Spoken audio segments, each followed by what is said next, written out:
Canal Novel e Fanfic narradas. Fanfic Red Dead Redemption, o fim de um fora da lei. Capítulo 14, o nobre civilizado. Davey saiu da estalagem a cavalo, dirigindo-se primeiro aos estábulos para trocar as alforjas por um conjunto de primeira linha. Em seguida foi ao barbeiro para um corte de cabelo e barba impecáveis. A transformação foi impressionante. Seu visual, antes desleixado e desarrumado, havia desaparecido, substituído por uma imagem limpa e refinada. Com seus cabelos loiros naturais, Davey sempre fora um homem bonito. Na verdade, seja Arthur, Dati, Ozia ou os irmãos Calander, cada um era bastante marcante à sua maneira. No acampamento, Ozia guardava uma fotografia dele, de Dati e de Arthur, um trio cuja aparência poderia ter figurado em um retrato numa galeria de arte. Mesmo que Davey tivesse aparecido apenas brevemente no jogo, seu perfil marcante por si só já indicava um charme natural. Ao sair da barbearia, Davey seguiu para a alfaiataria. Embora Valentine não tivesse barbeiros e alfaiates no jogo, a versão real dessa próspera cidade rural certamente os tinha. Dentro da loja, Davey gastou $22 em um terno de cavalheiro, algo que apenas a classe alta usaria. Naturalmente, nenhum cavalheiro estava completo sem uma bengala. Era um costume que se originara entre os nobres europeus e que, desde então, se tornará moda entre a elite rica da União. A bengala não era barata, $5 por uma de madeira entalhada, sem incrustações de marfim ou pedras preciosas. Ele também comprou uma pasta de couro de bezerro finamente trabalhada por $3. Como diz o ditado, um homem é julgado pelas suas roupas, um cavalo pela sua sela. A aparência é composta por 3 partes de natureza e 7 partes de apresentação. Agora, Davey tinha toda a aparência de um homem de sucesso. O Davey original nunca tinha ido à escola, mas seu eu do passado, Logan Song, de fato se formou na faculdade. Mesmo que fosse uma instituição de segunda categoria, pelos padrões do final do século XIX, isso ainda o tornava um intelectual. A aura rude de um fora da lei havia desaparecido. O que restava era o ar refinado de um homem culto. Até mesmo seu próprio irmão, Mac Calander, provavelmente duvidaria da própria visão ao vê-lo agora. Davey então foi até a agência dos Correios e estação de trem de Valentine. Lá, ele pagou as recompensas que haviam sido colocadas sobre sua cabeça e sobre a do vendedor de remédios falsificados, Benedict Elbrigrit. O pagamento de uma recompensa impedia os caçadores de recompensas de perseguirem o alvo, uma peculiaridade da justiça ocidental que surgiu naquela época. Com a atuação limitada da Polícia Federal e as diferentes leis estaduais em todo o país, a caça-recompensas havia se tornado uma profissão distinta. Qualquer pessoa podia ser um caçador de recompensas, mas eles não serviam a qualquer um. Somente a Guilda dos Caçadores de Recompensas podia designar alvos oficiais, e eles geralmente trabalhavam para o governo federal. No Oeste, tudo tinha um preço. Se você pagasse o suficiente à guilda, eles cancelariam uma recompensa, o que as pessoas chamavam de resgate, geralmente o dobro da recompensa original. A recompensa por Davey, assim como a de Elbrigrit, era de $50, uma quantia considerável. A maioria dos cartazes de procurado oferecia apenas alguns dólares, talvez uma dúzia, às vezes meros centavos. É claro que isso só se aplicava às recompensas da guilda. Contratos privados pagavam muito mais. Tomemos Corval como exemplo. Ele pagou $20 mil aos Pinkertons por um trabalho, com Dati Van der Linde avaliado em $5 mil, Arthur em $2 mil e cada um dos irmãos Calander em $3 mil. Na história do jogo, a recompensa por Arthur sobe para $5 mil porque os irmãos Calander estão mortos. Mas nesta versão, como os irmãos ainda estavam vivos, seus nomes encabeçaram a lista. Contratos privados como esses não passavam pela guilda. Mesmo que um caçador de recompensas capturasse Davey, a guilda não pagaria um centavo. Em vez disso, ele seria entregue à agência de detetives Pinkerton para receber a recompensa. Senhor, eu gostaria de uma passagem de primeira classe para a estação Bachus, e também uma passagem para um passeio a cavalo. Davey falava com um sorriso calmo e educado. Seu terno impecável, bengala elegante, cartola e pasta de couro, tudo isso aliado à sua postura intelectual, lhe renderam o respeito imediato da equipe da emissora. Bom dia, senhor, disse o atendente cordialmente. Serão $35. Cuidaremos para que seu cavalo receba os cuidados adequados. No jogo, os trens eram pouco mais do que alguns vagões rudimentares, com cavalos magicamente acompanhando o ritmo ao lado deles.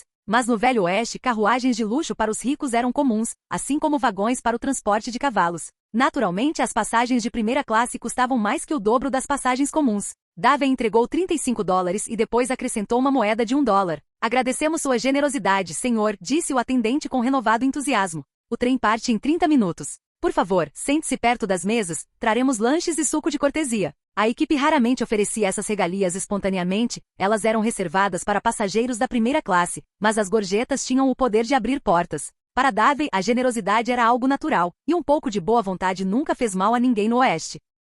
Capítulo 15, Catarina. Por que você ganha um lanche e um suco enquanto eu não ganho nada? É evidente que compramos o mesmo bilhete. Davey estava esperando o trem quando uma voz feminina falou ao seu lado. Ela era uma moça loira, provavelmente com pouco mais de 20 anos. Em vez do tradicional vestido de corte que a maioria das mulheres usava, ela vestia um estilo mais moderno, jaqueta jeans e calça jeans. As roupas em denim têm suas raízes na corrida do ouro na Califórnia, em 1849. Levi Strauss, um imigrante judeu, é considerado o inventor do jeans. Conhecido por sua durabilidade, o jeans se tornou um item básico da moda em todo o oeste americano. Suas calças jeans, no entanto, eram diferentes das comuns, tingidas de um azul profundo e com um corte que se ajustava melhor ao corpo feminino. Senhorita, talvez devesse perguntar aos funcionários sobre isso em vez de descontar em mim, disse Davey calmamente. Cachos dourados emolduravam seu rosto, sua pele era pálida como creme e seus olhos da cor do céu límpido do oeste. Ela se encaixava perfeitamente no gosto de Davey. Ela aparentava ter pouco mais de 20 anos, talvez um pouco menos. As garotas da União tendiam a amadurecer rápido. Você está sendo presunçoso. Eu não sou uma dama. Meu nome é Catherine Montoya, pode me chamar de senhorita Catherine. Catherine tinha um ar amigável e confiante. Talvez fosse o jeito refinado e o traje cavalheiresco de Davey que a deixavam à vontade para abordá-lo. A maioria dos viajantes na estação não era de sua classe social, e entre eles, apenas Davey parecia merecer sua atenção. Entediada, ela provavelmente encontrara uma desculpa para puxar conversa. Mesmo vestindo jeans, o corte e a qualidade de sua roupa a denunciavam claramente como alguém de família abastada. Davey Callender, respondeu ele com um sorriso educado. Pode me chamar de Sr. Callender. Bela senhorita Catherine, você deve ser de uma das cidades mais civilizadas do leste. É uma honra conhecê-la aqui. Ele a achou intrigante, e conversar certamente ajudaria a passar o tempo. Na União, apenas os filhos e filhas mais velhos de uma família eram tratados pelo sobrenome. Os irmãos mais novos eram chamados por seus primeiros nomes. Como o mais velho dos irmãos Callender, Davey era corretamente conhecido como Sr. Callender. Sr. Callender, como o senhor sabia que eu era do leste? Foi pelo meu sotaque, perguntou Catherine, sentando-se graciosamente à sua frente. Um corte de alfaiataria tão moderno e elegante não é algo que uma costureira ocidental conseguiria produzir. Somente estilistas em cidades sofisticadas como Nova York ou Washington seriam capazes de criar peças assim. Ele fez um gesto para que um funcionário da estação trouxesse outro prato de doces e suco, deixando uma gorjeta de $1. Catherine sorriu, visivelmente encantada com a gentileza dele. Estou curioso, continuou Davey. Será que foi a paisagem do oeste que trouxe a adorável senhorita Catherine até aqui? Catherine deu uma risadinha. Sou estudante da Union University com especialização em jornalismo. Vim para o oeste para coletar material para minha tese de conclusão de curso. Viajei por todo o leste, mas nada lá me inspirou a escrever, então vim para cá. Os olhos de Davey brilharam ao ouvir falar da Union University. Aquela não era uma escola qualquer. Havia sido fundada pelo mesmo presidente que estabelecera a própria Union, inaugurada em 4 de novembro de 1861, apenas 38 anos antes. Os alunos vinham de famílias ricas ou influentes. Senhorita Catherine, disse ele gentilmente, uma jovem e bela mulher como você poderia se meter em apuros aqui no Velho Oeste. Talvez fosse mais seguro voltar para o leste. Catherine sorriu. Só estou pegando o trem para apreciar a paisagem. Não vou me afastar dos arredores da estação. Então, com um brilho travesso nos olhos, acrescentou. Além disso, com um cavalheiro como o Sr. Callender por perto, acho que estarei perfeitamente segura. O senhor vai me proteger, não é? Claro, respondeu Davey com um sorriso caloroso. Seria uma honra, bela senhorita Catherine. O tempo pareceu voar enquanto conversavam. 30 minutos se passaram num piscar de olhos. Quando o trem estava pronto para embarcar, Davey se levantou e fez uma pequena e graciosa reverência. Com a mão esquerda atrás das costas, estendeu a mão direita com a palma para cima em direção a ela, um gesto das cortes da velha Europa, conhecido como apresentação da mão da princesa, reservado para damas da realeza. O significado era bastante claro. Aos meus olhos, você é como uma princesa. Catherine compreendeu perfeitamente. Inclinando seu pescoço delicado e pálido, ela colocou a mão na dele e se levantou com elegância. Nesse instante, um funcionário da estação aproximou-se apressadamente, oferecendo-se gentilmente para carregar a bagagem deles. Enquanto caminhavam, Catherine naturalmente entrelaçou seu braço no de Davey. Juntos, pareciam um casal de nobres recém-casados. A proximidade entre eles naquele momento se aprofundou. Obrigado, senhor, disse o atendente. Com prazer, respondeu Davey com uma modéstia educada. Ele entregou mais $1 como gorjeta, recebendo uma reverência de gratidão do funcionário. Os olhos de Catherine se demoraram nele com uma admiração renovada. A maioria dos nobres que ela conhecera era arrogante e presunçosa, mas a graça calma e cortês de Davey o diferenciava dos demais. Capítulo 16. A Operação do Whisky Irregular. Foi um prazer conhecê-la, adorável senhorita Catherine, mas tudo que é bom chega ao fim. Creio que chegou a hora de me despedir. Quando o trem parou na estação Bachus, Davey se levantou, tirou o chapéu e dirigiu-se a Catherine. A viagem da estação Valentine até a estação Bachus não era longa, apenas 3 horas de trem. Durante esse período, Davey e Catherine se aproximaram bastante. Como alguém de uma era posterior, o conhecimento de Davey excedia em muito da maioria das pessoas daquela época. De pontos turísticos e costumes locais à moda, política e visões do futuro, tudo isso eram coisas com as quais Catherine nunca havia se deparado antes. A perspicácia de Davey deixou uma impressão duradoura em seu coração. Ela nunca havia conhecido um homem tão bem informado, educado e refinado. Também estou muito feliz por tê-lo conhecido, Sr. Calander. Nos veremos novamente? O coração de Catherine estava cheio de relutância. Ela realmente queria seguir Davey para fora do trem, mas seu senso de decoro a impedia. Tenho certeza que sim, senhorita Catherine. Não me esquecerei dos momentos maravilhosos que passei com você, disse Davey com um sorriso caloroso. Você me escreverá? Perguntou ela, relutante em deixar que a conexão entre eles se desfizesse. Aqui no vasto oeste, quem sabia quando seus caminhos se cruzariam novamente? Se a senhorita Catherine pudesse ter a gentileza de me dar seu endereço, respondeu Davey, erguendo sua mala. Em Imanor, Saint-Denis, Lemoyne. Aguardarei ansiosamente sua carta, Sr. Calander, disse Catherine, com os olhos cheios de expectativa. Ao ouvir isso, Davey parou, pondo de lado a bengala que ia pegar. Virou-se para ela, deu um passo à frente e delicadamente ergueu sua mão esquerda, depositando-lhe um beijo afetuoso. Um leve rubor coloriu as bochechas de Catherine. Vou me lembrar disso para sempre. Foi um encontro inesquecível, senhorita Catherine Montoya. Aguardo ansiosamente o dia em que nos encontraremos novamente. Após o beijo, Davey pegou sua bengala, deu-lhe um último sorriso e saiu da carruagem. Catherine encostou-se à janela, observando-o caminhar em direção ao fundo do trem até desaparecer de vista. O apito soou. A estação Bachus era apenas uma parada de transferência, então o trem não ficaria muito tempo. Quando o veículo começou a se mover, Catherine continuou olhando pela janela, procurando a figura de Davey, mas ele não estava em lugar nenhum. Assim que a decepção começou a pesar em seu coração, uma figura familiar apareceu do lado de fora da janela, Davey, a cavalo. Seus olhos brilharam de alegria. Davey acenou para ela enquanto viajava ao lado do trem por um tempo, antes de gradualmente desaparecer na distância. Sua figura, ao partir, permaneceu nos olhos azul safira de Catherine. As 2 barras de ouro restantes estavam perto da estação Bachus, então não demoraria muito para recuperá-las. Como o trem ainda estava em movimento, Davey decidiu ir primeiro até a estátua para pegar as 3 barras de ouro escondidas lá. A localização da estátua não estava claramente marcada no mapa do jogo de sua vida passada, mas os jogadores que haviam terminado o jogo sabiam que ficava perto da misteriosa cabana no topo da montanha, onde Arthur foi enterrado. Embora a paisagem tivesse mudado um pouco neste mundo, a sorte estava do lado de Davey. Ele não demorou muito para encontrar a caverna estreita. Lá dentro, rodeado por figuras de pedra, ele ativou um mecanismo oculto e obteve com sucesso 3 barras de ouro. Após todas as suas despesas recentes, os $500 que ele havia trocado anteriormente haviam se reduzido a pouco mais de $200.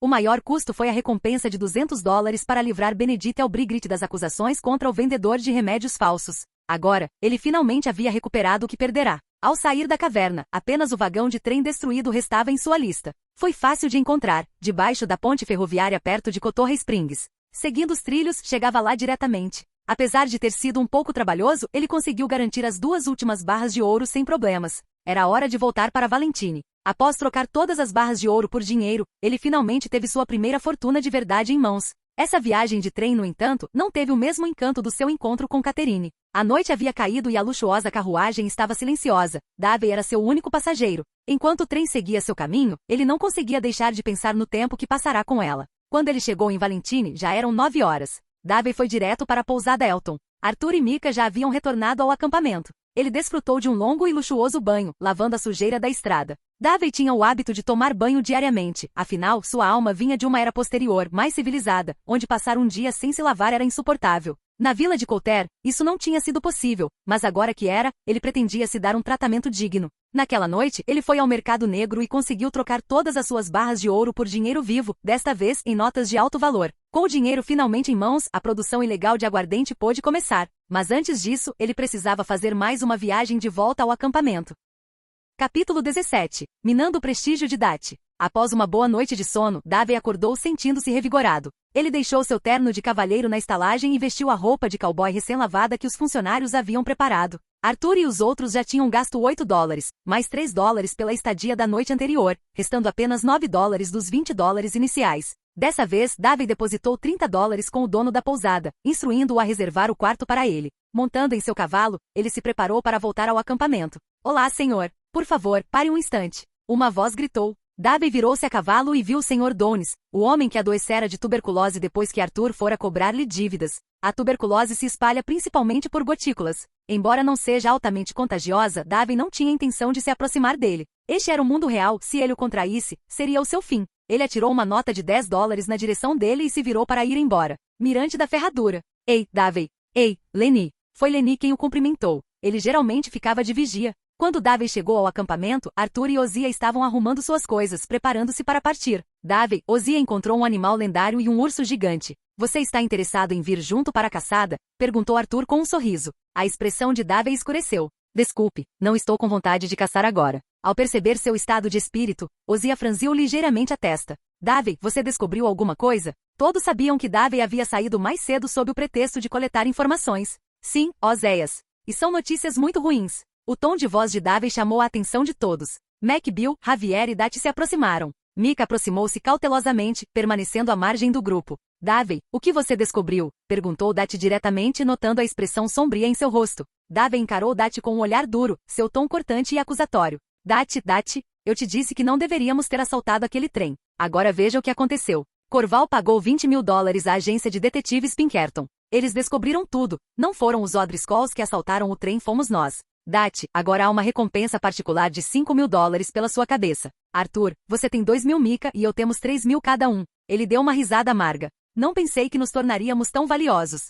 Estou quase tentado a me entregar. Ninguém riu. A situação era muito séria. O envolvimento dos Pinkertons colocou a gangue em uma posição perigosa. Davey prosseguiu. Dati, quem sabe quantos agentes da Pinkerton já estão em New Hanover? É só uma questão de tempo até que nos encontrem. Ozia, você já conseguiu vender aqueles títulos? Ozia hesitou. Davey, é muito arriscado agora. Esses títulos valem muito. Temos que ter cuidado com quem abordamos. A voz de Davey ficou fria. Então, por enquanto, esses títulos podem muito bem ser papel sem valor, certo? Arthur interveio rapidamente. Davey, fique tranquilo. Ainda não está tão ruim assim. Só precisamos ficar na nossa por um tempo. Cedo ou tarde, daremos um jeito de vender esses títulos. Davey o ignorou e voltou seu olhar para Dati. Dati expirou lentamente. Ele sabia que era sua vez de falar. Escuta, Davey, não se preocupe. Os Pinkertons não vão nos encontrar tão rápido. Como disse Arthur, ficaremos quietos por um tempo. Ozia encontrará compradores em breve. Tenho um plano. Assim que vendermos esses títulos, sairemos daqui e iremos para o sul, para o Tahiti. Podemos comprar terras lá, plantar mangas e começar do zero. Por agora, precisamos apenas manter a calma e passar despercebidos. Dati ainda falava com a confiança e o charme de sempre, mas desde a discussão em Coulter Village, sua autoridade na gangue começou a diminuir. E agora as notícias trazidas por Davey apenas confirmaram o que alguns já temiam, que o assalto ao trem havia sido um erro. Com os agentes da Pinkerton tendo rastreado o crime diretamente até a gangue Van der Linde, a gravidade da situação finalmente se tornou evidente para eles. Todos pareciam inquietos. Abigail abraçou o pequeno Jack com força, sua mente repleta de imagens de forças e laços. E esses títulos, se não pudessem ser vendidos, não passavam de pedaços de papel inúteis. Além de alguns artigos de luxo roubados do trem de Corval, o assalto não trouxe nenhum ganho real para a quadrilha. A realidade estava bem diante deles. Por mais eloquente que Dati falasse, ele não conseguia dissipar a densa nuvem que pairava sobre o acampamento. Davey não disse mais nada. Já tinha dito o suficiente por agora. Insistir ainda mais só levaria a um confronto generalizado. Meninas, o que vocês estão fazendo? Mãos à abra. A voz de Susan cortou o clima tenso. O grupo começou a se dispersar lentamente. Arthur seguiu Oséias para caçar a besta lendária. Capítulo 18. Cobrança de dívidas. Davey, meu irmão, por que você deu $50 para o Arthur? Esse é o tipo de serviço que eu deveria ter feito. Foi só para pegar um vendedor de remédios falsos. Não valia muito. Mac Callender puxou Davey para um canto, visivelmente descontente. Ele não se importou muito com as notícias da Pinkerton que Davey havia trazido mais cedo. O que realmente o incomodava eram os $50. Davey bufou. Se dependesse de você, o que você estava fazendo quando eu mandei você coletar informações? Estava se embebedando no bar, não é? Gastou todo o seu dinheiro, não é? Diante da bronca de Davey, Mac ficou sem graça. Ele sabia que não tinha feito seu trabalho direito. Onde está agora aquele vendedor de remédios falsos? Perguntou Davey, demonstrando impaciência. Mac respondeu prontamente, exatamente como você ordenou, e Arthur o pegou e o trancou naquela cidade incendiada, Limpane. Davey assentiu. Você vai cuidar dele por enquanto. Não o deixe morrer de fome e não o deixe escapar. Eu ainda preciso dele. Mac assentiu com seriedade. Não se preocupe, Davey. Vou ficar de olho nele, mas... Como gêmeos que cresceram juntos, Davey sabia exatamente o que aquele mais significava.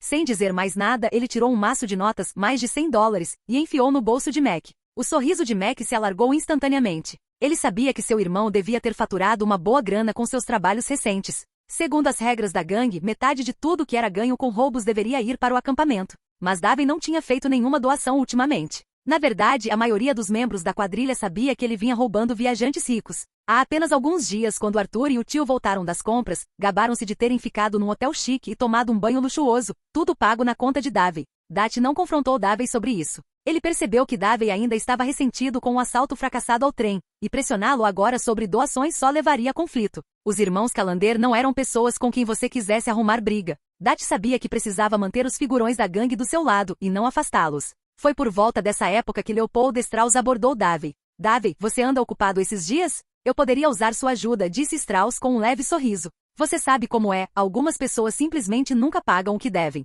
Strauss administrava seu negócio de empréstimos há muito tempo. Era uma das principais fontes de renda da quadrilha. O dinheiro que os membros da gangue doaram para o acampamento foi emprestado por Strauss, que gerou mais dinheiro com os juros. Na linha temporal original, Arthur só começou a cobrar dívidas depois que a gangue se mudou para Orsechoe Overlock. Antes disso, eram os irmãos Callender que desempenhavam essas funções. Foi somente após a morte deles que Strauss se voltou para Arthur. Mas agora que os irmãos Callender ainda estavam vivos, o trabalho naturalmente recaiu sobre eles novamente, uma de suas fontes de renda estáveis. Os cobradores recebiam uma pequena comissão por cada trabalho concluído. Sem problema, Strauss. Basta me dar a lista e os detalhes. Eu cuido disso, disse Davey casualmente. Excelente, Davey. Trabalhar com você sempre foi um prazer, respondeu Strauss, entregando-lhe um pedaço de papel com os nomes e informações escritos de forma organizada. Um deles se chama Chic Matthews, trabalha na fazenda Guthrie, provavelmente só como ajudante. E tem o Sr. Vrobel, um pequeno proprietário de terras lá em Painted Sky. O rancho dele não anda bem. E uma mulher chamada Lily Millet, uma criada de fazenda no rancho Emerald. Davey pegou o bilhete e assentiu com a cabeça.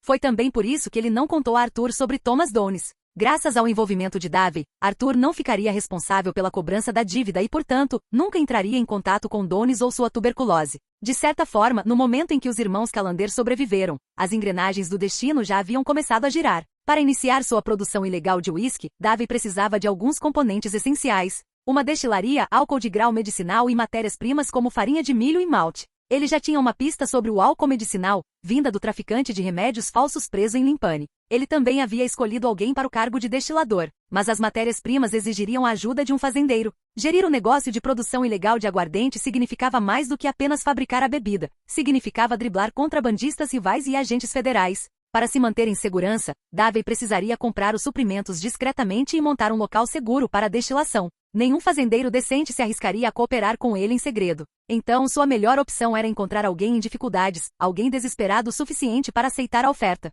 E havia um candidato perfeito, Vrobel, o dono de rancho em dificuldades em Painted Sky. As pessoas que pediam dinheiro emprestado a Leopold Strauss geralmente estavam em apuros. Então Davey tinha certeza de que conseguiria arrastar Vrobel para o negócio de produção ilegal de bebidas alcoólicas. Vrobel tinha, de fato, os meios para reembolsar Strauss. Esse não era o problema. Seu verdadeiro problema era a dívida que tinha com o banco, e era isso que o mantinha preso.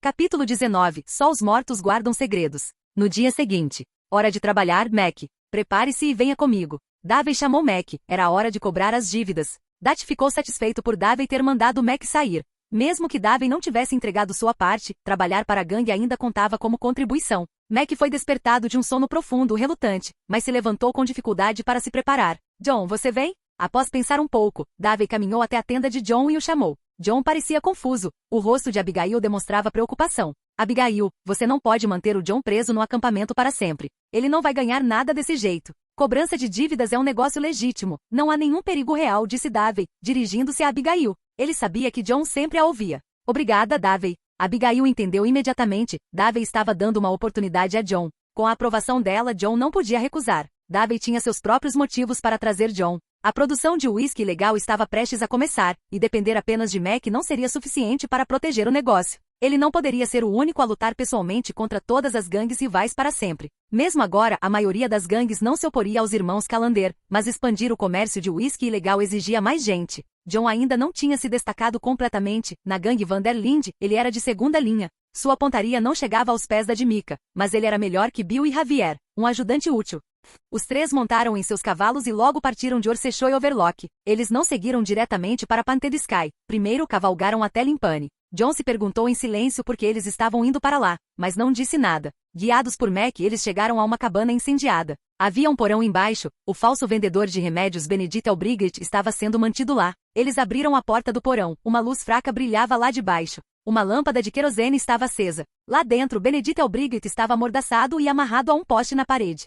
Mac, desamarre-o. Como você pode tratar um cavalheiro com tanta grosseria? Ordenou Davey. Assim que foi libertado, Bento XVI exigiu. Quem são vocês? Por que me sequestraram? Não tenho dinheiro, perdi tudo. O que querem de mim? Após 2 dias de confinamento naquele porão, os nervos de Bento estavam à flor da pele. Bang! Davey sacou seu colt e disparou um tiro na terra aos pés de Benedict. Talvez o senhor precise se acalmar, senhor Benedict. A ameaça do colt fez Benedict ficar alerta. Ele não tinha dúvidas de que se continuasse gritando, a próxima bala atingiria sua testa. Era um bando de foras da lei impiedosos. Se o matassem ali, ninguém jamais saberia. O que o senhor deseja? Perguntou Benedict com a voz trêmula. Davey respondeu calmamente. Meu nome é Davey Calander. Pode me chamar de senhor Calander. Quero trabalhar com o senhor Benedict. Benedict engoliu em seco. Senhor Calander, não sei como posso ajudar. Eu só fabrico remédios falsificados. Eles não curam nada. Davey balançou a cabeça. Não, eu não quero remédio falso. Eu quero aguardente. Quero que você trabalhe para mim, para destilar bebida alcoólica. Se o senhor consegue falsificar remédios, senhor Benedict, produzir aguardente ilegal não deve ser algo tão difícil para o senhor, disse Davey.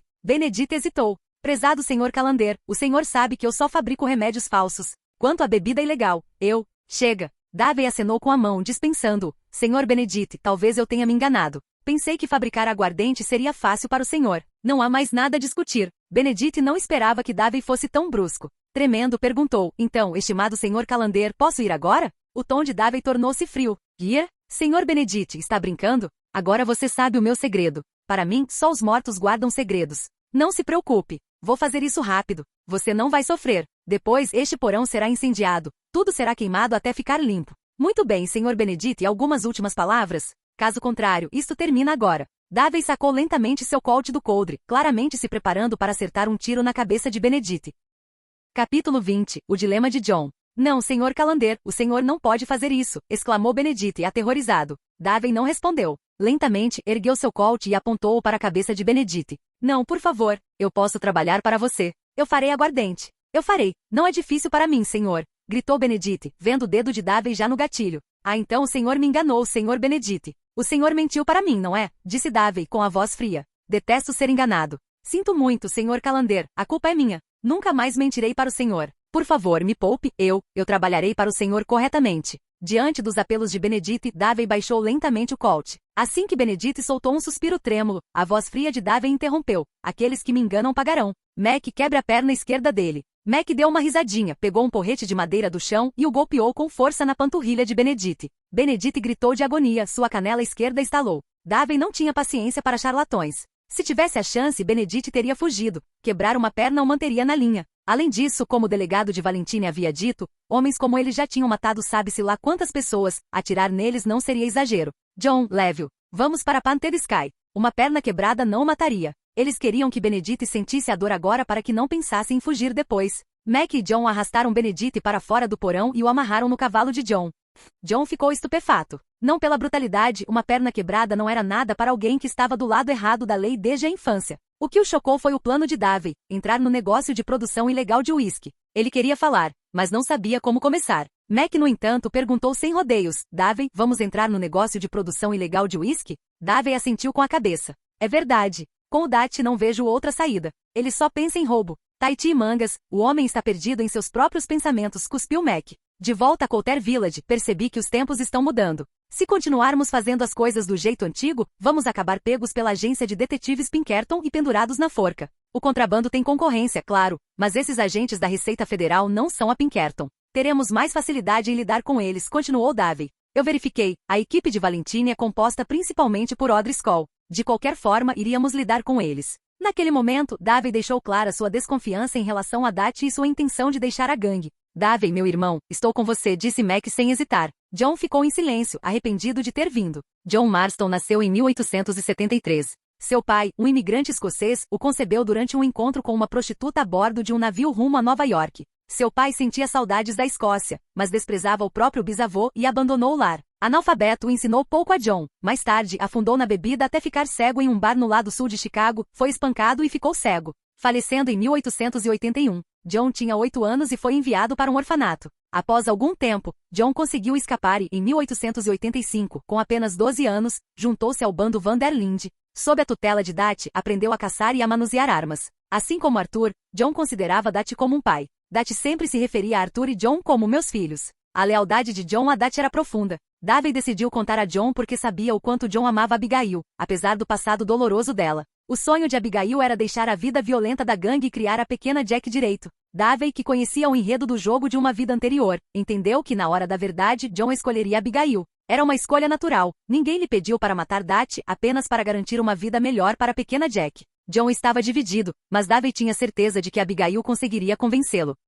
Capítulo 21. Assumindo o controle do rancho. Céu pintado. Rancho Vrobel. Devido à má administração, o local havia caído em ruínas. Quando Davey e seu grupo chegaram, Vrobel estava por acaso do lado de fora da casa. Polonês, quem é você e por que veio ao meu rancho? Ao ver o grupo intimidador, Vrobel perguntou nervoso. Davey, sem entender polonês, sorriu e respondeu em inglês. Olá, Sr. Vrobel. Estamos aqui a respeito da dívida de Leopold Strauss. É hora de acertar as contas. Entretanto, Benedict, ainda pendurado no cavalo de John, continuava a gemer de dor. Alemão, Leopold Strauss? Ah, o alemão. Então vamos falar na língua do Reich, disse Vrobel cautelosamente. Davey não respondeu. Ele desmontou e disse para Mac, arraste-o para dentro. Mac deu uma risadinha, agarrou Vrobel como se fosse um pintinho e o jogou no chão dentro da casa. Davey puxou uma cadeira e sentou-se. Escute, Sr. Vrobel. Se eu ouvir mais uma palavra em polonês ou alemão, quebro sua perna esquerda. Não tente brincar comigo. Não suporto mentirosos. Você viu o que aconteceu com aquele homem mais cedo. Ele mentiu para mim e agora está com a perna esquerda quebrada.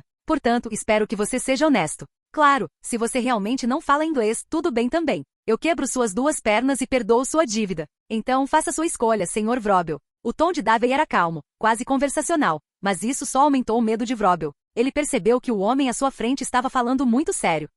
Senhor, o senhor sabe como este inverno tem sido terrível, gaguejou Vrobel com medo no rosto. Não tenho dinheiro nenhum agora. Davey assentiu levemente. Então, Sr. Vrobel, o senhor prefere que eu perdoe sua dívida e quebre suas duas pernas? Aterrorizado, Vrobel implorou, por favor, não faça isso, senhor. Só me dê um pouco de tempo. Juro que vou conseguir o dinheiro. Davey não respondeu. Ficou sentado em silêncio, tamborilando levemente os dedos na mesa. Tum, tum, tum, tum, tum, tum. A cada toque, o coração de Vrobel batia mais forte. Parecia que Davey estava decidindo a melhor maneira de lidar com ele. De repente, as batidas pararam. Davey olhou para ele e disse, $50. Não é muito, Sr. Vrobel. No caminho para cá, ouvi um cavalo no seu estábulo. Talvez o senhor pudesse vendê-lo. Isso seria suficiente para pagar o que você deve, não é? Talvez até sobre um pouco. Mac, vá ver o estábulo. Veja que tipo de cavalo ele tem. Vrobel ficou tenso imediatamente. Mac foi até o estábulo e logo voltou.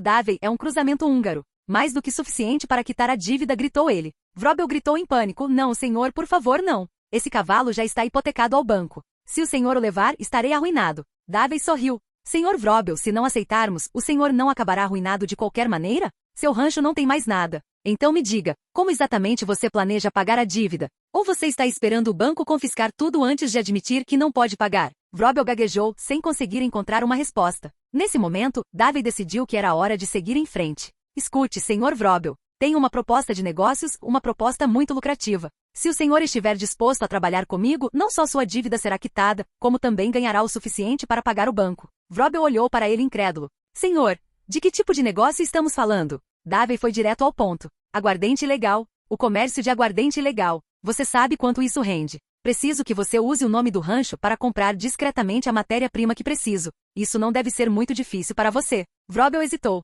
Mas senhor, aguardente ilegal é proibida. Davey deu uma risadinha. Um ótimo cidadão americano. Então me diga, Sr. Vrobel, o senhor prefere falir? Vrobel percebeu que não tinha outra escolha. Tudo bem, senhor. Eu trabalho para o senhor. Davey assentiu com a cabeça. Ótimo. Então, Sr. Vrobel, sua dívida está perdoada e suas pernas permanecem intactas. Em alguns dias alguém entrará em contato com você. Eu cobrirei o custo dos materiais, pelo dobro do preço normal. Ele então tirou uma nota de $50. Isso pode te ajudar por enquanto. Vou descontar do seu salário mais tarde. Com o dinheiro nas mãos, Vrobel finalmente soltou um suspiro de alívio. Obrigado, senhor. Como devo me dirigir a você, meu empregador? Davey Calander, respondeu ele. Pode me chamar de Sr. Calander. Capítulo 22. O pequeno segredo de Valentine. A dívida total de Vrobel com juros chegou a apenas $38,80. Davey não só o perdoou, como também entregou a Vrobel $50 em dinheiro vivo. Embora ele tenha chamado isso de adiantamento, aliviou bastante o fardo de Vrobel. Pelo menos por enquanto, ele não precisava se preocupar com seus empréstimos. Davey fez isso porque Vrobel era um homem honesto, alguém de quem ele não precisava temer que fugisse. Isso tornava completamente diferente do vendedor de remédios falsificados Benedict. Uma mistura de intimidação e generosidade funcionou perfeitamente com alguém como Vrobel. Senhor Calander, por favor, tenha piedade. Deixe-me ir à clínica para receber tratamento, implorou Benedita enquanto se preparavam para partir novamente. Caso contrário, minha perna pode nunca sarar direito. Ela vai inflamar e até infeccionar. Embora vendesse remédios falsificados, era sabido que qualquer pessoa capaz de fabricar medicamentos falsificados precisava ter pelo menos algum conhecimento de medicina. Benedita sabia que sua perna estava em mau estado, mas com tratamento oportuno, ela poderia se recuperar completamente. Se não for tratado, porém, ele acabará aleijado para o resto da vida. Claro, Sr. Benedite, disse Davey com um sorriso. Podemos passar na clínica Valentine para que o senhor seja atendido. Benedite parecia inquieto. Sr. Calander, eu gostaria disso, mas há uma recompensa pela minha cabeça. Se eu for a Valentine, eles vão me prender. Se possível, você poderia comprar alguns suprimentos médicos para mim? Acho que consigo lidar com o tratamento sozinha. Davey deu um sorriso irônico. Ah, Sr. Benedite, o senhor não tem medo de acabar se matando? Muita gente já morreu depois de tomar esse seu remédio falso. Benedite suspirou, impotente. Sr. Calander, eu conheço alguns procedimentos médicos básicos. Davey parou de provocá-lo. Relaxe, Sr. Benedite. Eu já paguei seu resgate. O senhor está seguro agora. Custou-me $100 para limpar isso, então é melhor você trabalhar duro e me pagar de volta. Pela primeira vez, Bento sentiu um lampejo de gratidão genuína. Ele sabia que sua recompensa era de $50 e que o resgate sempre custava o dobro, 100. E Davey já tinha pago antes mesmo de Benedite ter feito qualquer coisa. Muito bem, rapazes, disse Davey, vamos lá para Valentine. A perna de Benedite ainda precisava de cuidados adequados. Mac tinha sido implacável, mas não a ponto de o incapacitar permanentemente. Mesmo com tratamento, a recuperação completa levaria mais de um mês. Davey imaginou que dentro desse período, assim que Benedite começasse a ganhar dinheiro, ele abandonaria qualquer ideia de se candidatar. Afinal, ele vendia remédios falsificados por um único motivo, ganhar dinheiro. Eles chegaram em Valentine por volta das 5 da tarde. Era a hora do jantar, mas Davey levou Benedite direto para a clínica. O médico da clínica Valentine tinha um pequeno negócio paralelo. Não foi por escolha própria, no entanto, ele fora forçado a isso por ameaças da gangue O'Driscoll. Na história do jogo, os jogadores podiam encontrar uma carta ao médico escrita por Donald O'Driscoll, um dos membros da gangue. A carta estava repleta de avisos e ameaças, inclusive contra sua esposa, a Sra. Calloway, e mencionava que o médico havia falado mal dos O'Driscolls. Naquela época, quando foi ameaçado pela primeira vez, o médico tentou denunciá-lo ao gabinete do xerife. Mas não adiantou nada, o delegado já estava envolvido com os O'Driscolls. No jogo, os jogadores podiam até flagrar o deputado aceitando subornos do lado de fora da clínica. É claro que no mundo real, as coisas não aconteceriam de forma tão flagrante. Preso entre a lei e os foras da lei, o médico de cidade pequena como ele não tinha poder para se defender, especialmente quando recebia uma parte do dinheiro. O nome do médico era Ben Calloway. De acordo com a lei americana, as mulheres adotavam o sobrenome do marido após o casamento. Por exemplo, Sadie era chamada de Senhora Adler. Assim que entrou, o Dr. Calloway começou a tratar a perna de Benedite. Ah, é você, Benedite, disse ele, surpreso. O que aconteceu? Ouvi dizer que alguém pagou seu resgate outro dia. Você é mesmo um sortudo. Os dois homens se conheciam, afinal trabalhavam na mesma área. Bento XVI operava principalmente entre Valentine e Annesburg, onde estavam localizados seus canais de abastecimento. Na verdade, a própria clínica Valentine era uma de suas fontes de ingredientes para medicamentos falsificados. Benedite deu uma risada forçada, e Calloway rapidamente entendeu. Benedite não estava ali por vontade própria. Os dois homens que estavam com ele não eram seus amigos. Algo semelhante já havia acontecido com Calloway uma vez. Enquanto os dois conversavam, o olhar de Davey se desviou para a janela. Do lado de fora, ele viu o delegado de Valentine rondando perto da porta. À primeira vista, o homem parecia estar de serviço, mas, na verdade, estava de guarda. Se algo suspeito acontecesse lá dentro, ele se certificaria de que o segredo, e todos que o conheciam, permanecessem enterrados para sempre. Capítulo 23. Escolhendo um local para a destilaria de aguardente. Doutor, notei um clérigo realizando eventos de arrecadação de fundos para a caridade pela cidade ultimamente. O senhor sabe alguma coisa a respeito? Davey perguntou casualmente. Ele já sabia sobre Thomas Downes, mas perguntou de propósito para que Mac e John pudessem ouvir. Ben Calloway, que estava aplicando o medicamento na perna de Benedite, respondeu naturalmente. Senhor, o senhor deve estar se referindo a Thomas Downes. Ele está buscando redenção atualmente, arrecadando dinheiro para um orfanato. Se você está pensando em fazer algo de bom, aconselho que mantenha distância. O senhor Downes está sofrendo de uma doença infecciosa grave, tuberculose. Não existe cura eficaz para isso, então suponho que ele espera que praticando boas ações, encontrará paz no céu após a morte. Talvez por tédio, acrescentou o Dr. Calloway com um toque de sarcasmo. Honestamente não consigo entender o Sr. Downes. O rancho dele estava indo bem, mas ele está gastando cada centavo em caridade. Ouvi dizer que ele está até pedindo dinheiro emprestado a outras pessoas. Coitada da Sra. Downes. O que ela fará quando ele se for? Era tudo o que Davey precisava ouvir. Após o tratamento de Benedite, ele levou os três para jantar em um restaurante em Valentine. No jogo de sua vida passada, restaurantes não eram um recurso. Mesmo que os prédios existissem, os jogadores não podiam entrar neles. Mas, na realidade, Valentine já tinha restaurantes. Com o fluxo constante de viajantes, as pessoas precisavam de um lugar para comer. Os habitantes locais, no entanto, raramente comiam fora, preferiam refeições caseiras. Este restaurante em particular parecia bastante sofisticado. O restaurante oferecia pizzas de diversos sabores, pães, sopas substanciosas, bifes, sobremesas e sorvetes, acompanhados por uma taça de vinho tinto ou vinho de frutas. O custo médio de uma refeição girava em torno de 2 a 3 dólares, mais do que o salário diário de um trabalhador comum. Somente a classe média podia se dar ao luxo de jantar lá. Davey, meu irmão, vejo que você se tornou um homem refinado, enquanto eu, seu irmão mais novo, continuo sendo apenas um cowboy. Mac saboreou seu bife, absorvendo a atmosfera desconhecida. Embora já tivessem tido dinheiro, raramente comiam em restaurantes, preferindo encher a barriga em bares, acompanhados de uma bebida forte. Os restaurantes raramente serviam bebidas alcoólicas fortes, oferecendo apenas vinhos ou destilados suaves para acompanhar as refeições. Os frequentadores do local eram refinados, e os modos rudes de Mac atraíam olhares de reprovação dos clientes próximos. Mas a visão de Davey, John e Mac foi suficiente para fazê-los pensar 2 vezes antes de dizer qualquer coisa, especialmente com o rosto marcado de John, que parecia francamente ameaçador. Apenas Benedict parecia um pouco menos intimidador. Quando escurecer, teremos trabalho a fazer. Então vamos comer bem primeiro, disse Davey casualmente. No que diz respeito ao negócio de produção ilegal de bebidas alcoólicas, faltava apenas um passo fundamental: escolher a localização para sua operação. Davey pretendia fazer de Valentine sua base de operações. A localização da cidade era ideal, com muitos viajantes entrando e saindo. Mais importante ainda, a gangue que controlava a área era sua inimiga jurada, a gangue O'Driscoll. Ao contrário da gangue Van der Linde, os O'Driscoll somavam cerca de 200 indivíduos, um bando desorganizado de marginais. Com exceção do círculo íntimo de Cole, a maioria não sabia nem andar a cavalo ou atirar direito. Valentine não era a base principal de Cole, e apenas uma pequena facção da gangue operava ali. Eles não representavam uma ameaça real para os irmãos Calander. O local que Davey tinha em mente para o bar clandestino veio diretamente de uma missão secundária na história do jogo, a missão do assassino em série.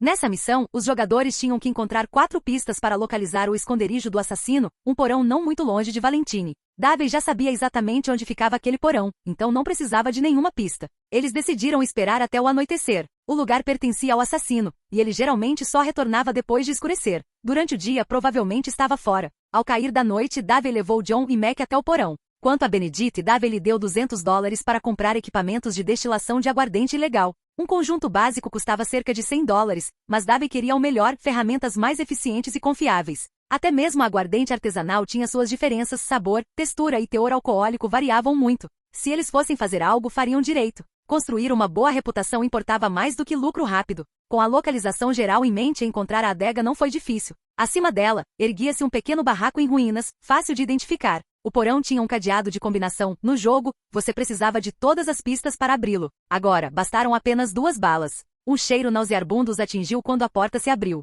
Mac e John entraram primeiro, Davey por último. Lá dentro viram pilhas de crânios vítimas por toda parte, juntamente com algumas cartas. Uma era da mãe de Edmund, outra endereçada a um editor de jornal. Eles sugeriram que o estado mental de Edmund estava instável. A adega não era grande, cerca de 20 metros quadrados, dividida em 3 seções. As paredes estavam repletas de cutelos, serras para ossos e outras lâminas. Na última seção jazia um cadáver decapitado. Droga, que tipo de desgraçado mora aqui? Murmurou Mac enojado. Eles também eram assassinos, mas nunca adeptos de crueldade sem sentido. Infelizmente, o assassino desequilibrado, Edmund, não estava lá. Nesse instante, Davey ouviu um barulho vindo de cima do porão. Capítulo 24. A recusa de John. Davey saiu correndo imediatamente. Ele não podia arriscar que alguém, fosse um transeunte ou um estranho, descobrisse o local. Assim que chegou à entrada do porão, viu alguém galopando no cavalo roubado de Mac. O barulho de antes vinha da fuga do ladrão. Sem hesitar, Davey montou em seu cavalo e partiu em perseguição. Ao pálido luar, ele conseguia ver claramente o cavaleiro, bem vestido, provavelmente o próprio Edmundo. Apesar de ser um assassino em série, Edmund não era um lutador. Ele atacava os indefesos, agindo apenas em segredo. Em termos de habilidade na equitação, ele não era páreo para Davey. Em instantes, Davey estava perto o suficiente para atirar, sacar, atirar, tiro na cabeça. Essa era a precisão de um mestre pistoleiro. Atrás dele, Mac seguia no cavalo de John. Maldito desgraçado. Ele roubou meu cavalo. Furioso, Mac desmontou do cavalo e chutou o cadáver várias vezes para extravasar sua raiva. Este deve ser aquele psicopata assassino, Edmund, disse ele. Davey olhou para o corpo. Sua aparência correspondia perfeitamente ao personagem da história do jogo. Muito bem, senhores. Temos muito trabalho pela frente. O porão claramente precisava de algumas reformas antes de poder ser usado. Mac arrastou o cadáver e o jogou de um penhasco próximo, e os 3 voltaram. Davey, você está mesmo planejando deixar a gangue? John, que havia permanecido em silêncio desde que deixaram a cidade incendiada de Limpane, finalmente falou. Os acontecimentos do dia o deixaram atordoado. Eles haviam partido sob o pretexto de cobrar dívidas, mas a partir do momento em que encontraram o vendedor de remédios falsos, as coisas tomaram um rumo muito diferente. No rancho de Vrobel, Davey não tinha ido para cobrar o dinheiro, ele estava atrás do próprio homem. E agora, com a adega garantida, o destilador recrutado e a cadeia de suprimentos estabelecida, Davey havia essencialmente concluído todas as etapas necessárias para iniciar seu negócio de aguardente ilegal. Foi quase inacreditável. John, que nunca havia tido instrução, não conseguia entender como algo tão complicado quanto a produção de aguardente ilegal parecia tão simples nas mãos de Davey. John se pronunciou, e Mac olhou para Davey também. Embora Mac seguisse o irmão incondicionalmente, nem ele entendia muito bem porque Davey de repente queria deixar a gangue. Para ele, a vida com a gangue Van der Linde não era nada má. Lá em cima no porão, Davey não se apressou em limpar. Em vez disso, tirou 3 cigarros e entregou um para cada um deles. John e Mac acenderam fósforos para acender os seus, mas Davey tirou um isqueiro. John, Mac, vejam este isqueiro. Comprei-o em Valentine, disse ele. A civilização do Oriente está se espalhando por todo o Ocidente. Este lugar não é mais a fronteira selvagem que costumava ser. A era dos cowboys está chegando ao fim. É uma maré imparável da história, e qualquer um que tentar lutar contra ela será esmagado. Olha só o Dat agora, o que ele está fazendo? Todo dia é um roubo atrás do outro. Ele já pensou em ter uma vida tranquila? Que se dane o Tahiti e sua maldita fazenda de mangas, isso é só uma desculpa. Cansei de correr com ele. Os tempos mudaram. Existem maneiras melhores de ganhar dinheiro hoje em dia do que apontar uma arma para o rosto das pessoas. Principalmente você, John. Você tem a Abigail e o pequeno Jack. Você realmente quer que eles vivam esse tipo de vida para sempre? As palavras de Davey eram dirigidas diretamente a John. Mac, sendo seu irmão, o seguiria de qualquer maneira. John ficou comovido, mas ainda assim disse, Dat tem um plano. Assim que vendermos os títulos, ele nos levará embora. Aí finalmente seremos livres. Davey, você deveria confiar nele. Depois de todos esses anos, só a Blackwater deu errado. Claramente John achava que a desconfiança de Davey vinha unicamente do fiasco de Blackwater. Não, não é só isso. Irritamos homens poderosos. Os agentes da Pinkerton já estão se aproximando. É só uma questão de tempo até que nos encontrem. E depois, vamos continuar correndo. Você vai ver, o Dat só vai ficar mais imprudente. Davey não esperava mudar a opinião de John imediatamente. Ele estava apenas plantando a semente. A chave seria Abigail. As palavras dela atingiriam John muito mais profundamente do que as dele jamais conseguiriam. John parecia dividido. Ele queria uma vida tranquila, mas sua lealdade a Dat não lhe permitia trair o homem que o criará. Davey, me desculpe. Talvez você tenha razão, mas eu não posso virar as costas para o Dat, disse John em voz baixa. Mas não vou contar a ele sobre seus planos de produção de aguardente. Davey assentiu com a cabeça. Tudo bem, John. Confio em você. Então era a hora de começar a trabalhar. Sem ter mais ninguém em quem confiar, Davey teve que fazer tudo sozinho. Felizmente, os 3 eram fortes e capazes. Após trabalharem durante a maior parte da noite, finalmente limparam o porão. Assim que demoliram as divisórias de madeira, o espaço pareceu muito maior. Mas o forte cheiro de podridão ainda persistia, levaria dias para desaparecer. Capítulo 25. Preciso da sua cooperação. Nos dias seguintes, Davey e seus 2 companheiros não voltaram ao acampamento. Em vez disso, permaneceram para construir a destilaria de aguardente. John, naturalmente, ficou para ajudar, e Davey não o deixou trabalhar de graça. Os equipamentos e suprimentos encomendados por Benedito e Vrobel levariam algum tempo para chegar. Em 1899, havia muitos produtores de uísque ilegal na fronteira, mas o comércio não era particularmente lucrativo. A produção ilegal de aguardente existia, mas não era particularmente popular, e as autoridades federais ainda não a estavam reprimindo com rigor. No entanto, produzir, vender ou transportar aguardente ilegal era uma atividade ilegal. A verdadeira era de ouro do contrabando de bebidas alcoólicas só chegaria 20 anos depois, com a promulgação da lei seca que proibia a produção, venda e transporte de qualquer bebida com mais de 5% de álcool. O consumo de bebidas alcoólicas em si, no entanto, permaneceu legal. Ainda assim, para Davey, a produção ilegal de bebidas alcoólicas era uma oportunidade lucrativa, fácil de começar e não era difícil encontrar destiladores. Ele escolheu Benedito especificamente porque, como vendedor de remédios falsificados, o homem já possuía um conhecimento básico de química. O objetivo de Davey era criar uma mistura de ciência e espírito, uma aguardente artesanal refinada e de alta qualidade. Isso exigia alguém com conhecimento real de química, e no Ocidente, encontrar tal pessoa era mais difícil do que assaltar um banco. Bento era a única opção viável. Poucos dias depois, a destilaria estava quase concluída e o equipamento chegou de trem. Ao mesmo tempo, as 500 garrafas de vidro vazias que Vrobel havia encomendado também foram entregues. Destilar a bebida não foi difícil. O verdadeiro desafio estava em refinar o sabor. Essa tarefa coube a Benedite, que comprou diversos temperos para experimentar. Seriam necessários mais alguns dias para ajustar o sabor, destilar o xarope de malte e o fermento, e aperfeiçoar a receita. Enquanto isso, Davey concentrou-se em expandir seus canais de vendas. Seu primeiro alvo foi o Dr. Ben Calovay, na Clínica Valentine. Assim que a bebida ilegal chegasse às ruas, a gangue O'Driscoll que operava em Valentine, inevitavelmente perceberia, e o conflito se seguiria. Então Davey planejou atacar primeiro. Mac, John, consegui algumas informações, disse Davey. Há uma sala secreta atrás da Clínica Valentine, controlada pela gangue O'Driscoll. Eles estão trabalhando com o delegado, traficando drogas ilegais. Precisamos eliminá-los. Ao ouvir isso, John perguntou instintivamente. Davey, não deveríamos contar isso ao xerife Malloy? Davey deu uma risadinha. John, o xerife Malloy está em Valentine há anos. Você acha que ele não sabe o que o seu assistente anda aprontando? Ele só está pegando a parte dele. É por isso que precisamos agir rápido e resolver isso discretamente, e para isso, precisaremos da cooperação do Dr. Calovay. Benedict cuidará dessa parte. Naquela noite, Davey pediu a Benedict que convidasse o Dr. Calovay para jantar. Numa mesa reservada num restaurante sofisticado, Davey e Benedict o receberam calorosamente. Vale ressaltar que na história do jogo que se passa na vida anterior de Davey, o pequeno diabo, Calovay era, na verdade, irmão desse médico. Obrigado pela hospitalidade, Sr. Benedict e Sr. Calander. Vocês realmente não precisavam se dar a tanto trabalho, disse o Dr. Calovay cordialmente. A boa comida e o vinho tinto claramente o animaram. A essa altura, ele já conhecia bem Davey, visto que o fornecimento de álcool medicinal de Benedict vinha diretamente de sua clínica. Não precisa de formalidades, Dr. Calovay, disse Davey com naturalidade.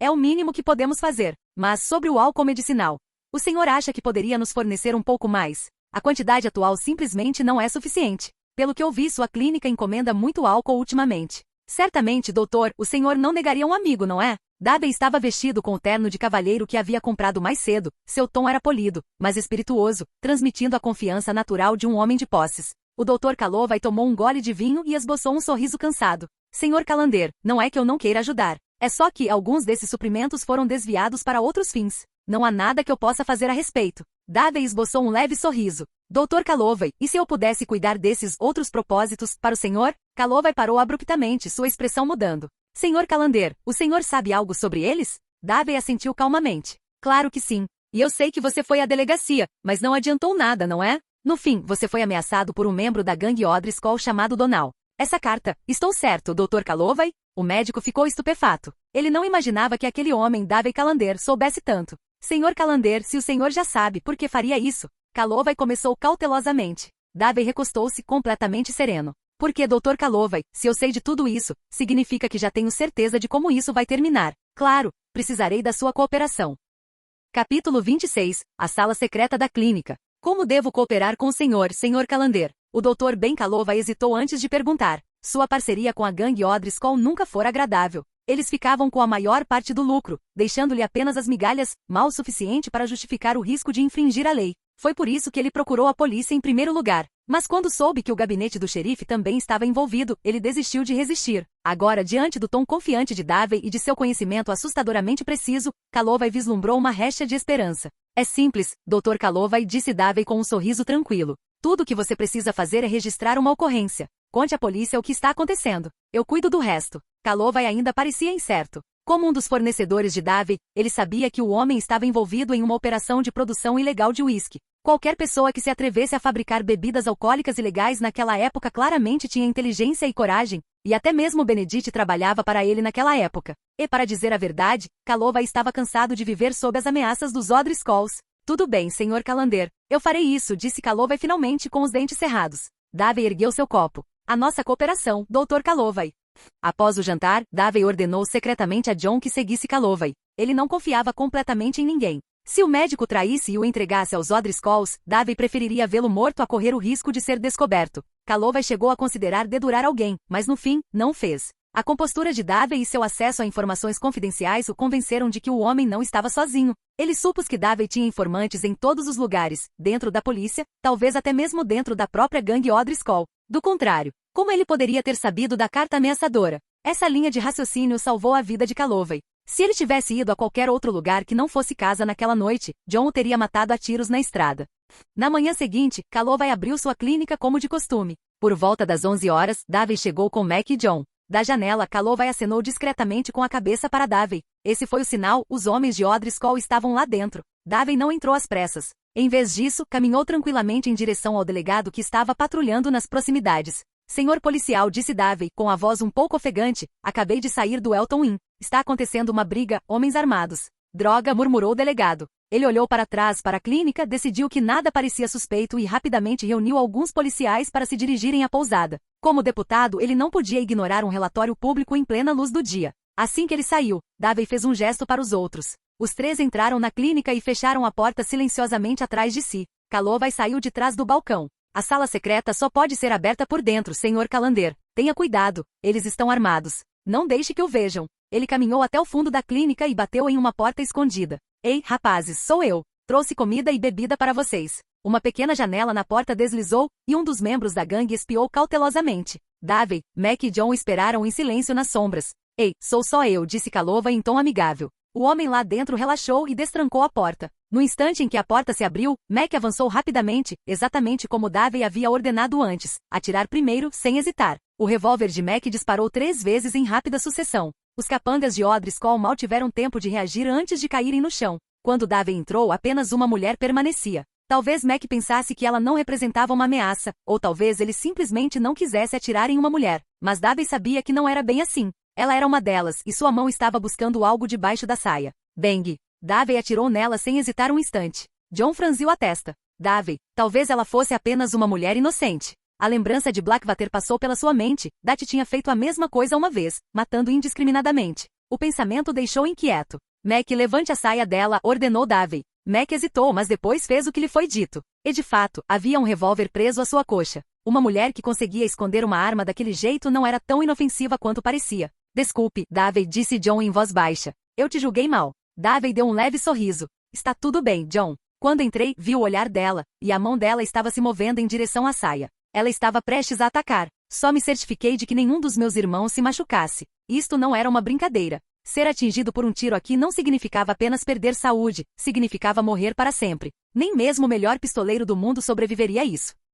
Capítulo 27. A possibilidade de cooperar com o xerife Malloy. Sobre a mesa na sala secreta havia uma caixa. Davey deu um passo à frente e a abriu, revelando um revólver Sofield, uma bela peça de artesanato. Ele discretamente o guardou no bolso. No jogo, era preciso completar missões para desbloquear um segundo coldre, mas na realidade, Davey podia simplesmente comprar um. Quanto ao dinheiro sobre a mesa, à primeira vista parecia um bom montante, mas a maior parte consistia em notas pequenas de $1 e $5, totalizando apenas algumas dezenas de dólares. Davey deixou que John e Mac dividissem o dinheiro. Entretanto, o Dr. Ben Calovay já estava dando continuidade ao plano. Após sair da clínica, ele foi direto para a delegacia de polícia de Valentine para denunciar os crimes dos Odriscoll ao xerife Malloy. Os tiros causaram muita comoção para serem abafados. Quando Davey e os outros saíram da sala secreta, o xerife Malloy, seu assistente e mais de uma dúzia de policiais armados já estavam posicionados na entrada. Davey não saiu imediatamente. Só quando o Dr. Calovay gritou, "Xerife Malloy, eles são meus amigos, eles me ajudaram."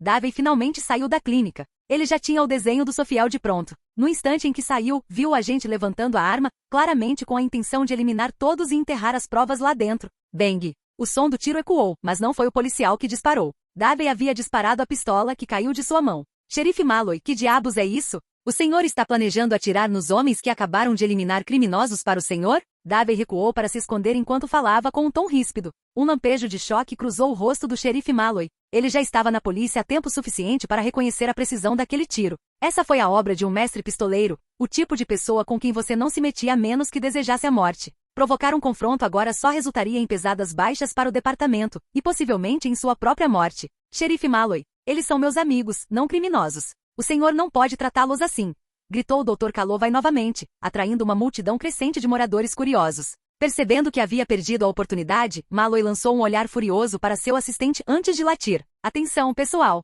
guardem suas armas. Os homens lá dentro não são suspeitos." Então ele elevou a voz em direção à clínica. "Peço desculpas, senhores. Um dos meus oficiais estava um pouco nervoso." Davey observou pela janela até que os policiais baixaram as armas e, em seguida, saiu calmamente. "Xerife Malloy", disse ele friamente, "essa não é uma piada engraçada." "Peço desculpas, senhor", respondeu Malloy, forçando um tom educado. "Mesmo assim, precisaremos que o senhor e seus acompanhantes venham à delegacia para prestar depoimento." "Claro", disse Davey com um sorriso tranquilo. "Teremos prazer em cooperar." O delegado lançou-lhe um olhar venenoso, ainda furioso por ter sido enganado mais cedo. Mas agora nada podia fazer a não ser conduzir seus homens para dentro para inspecionar a cena. Davey, John, Mac e o Dr. Calovay seguiram o xerife Malloy até a delegacia. A situação já estava clara. O Dr. Calovay explicou que a gangue Odriscoll o estava chantageando para que se envolvesse em negócios ilegais, e que Davey e seus homens o ajudaram a se livrar das ameaças. Tanto o xerife quanto seu assistente e a maioria dos policiais entenderam exatamente o que isso significava. Eles também entenderam que Davey acabará de lhes custar uma boa fonte de renda.